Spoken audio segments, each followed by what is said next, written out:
guys, for today's video. May ginawa nga ako dito guys na yung tortang parang nuggets. So ito yung breakfast natin today. So ayan. So na-frozen na to guys. Dahil pwede mo siya i-stock. So ipa-fried lang siya ganyan. So tingnan niyo lang guys na talong to guys, talong na nuggets. So, papakita ko sa inyo guys kung pag naluto ay nuggets, parang nuggets talaga siya. Sobrang sarap niya guys. Ginawa ko lang to guys. So, kung gusto niyo kung gusto niyo ng ganitong recipe, ayan. Gagawa ko kayo guys. Ganyan lang siya guys.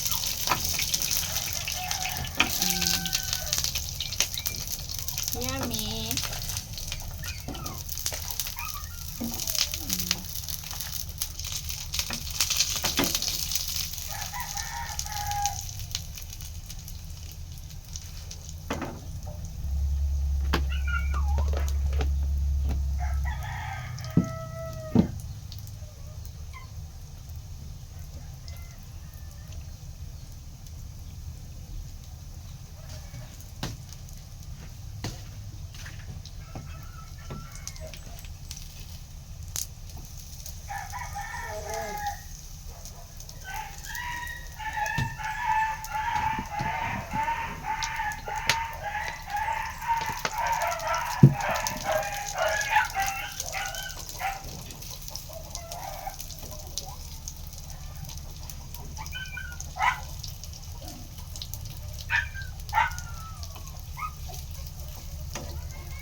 Ayan na nga guys, ang nagawa nating nuggets, eggplant, so talong na nuggets, ayan.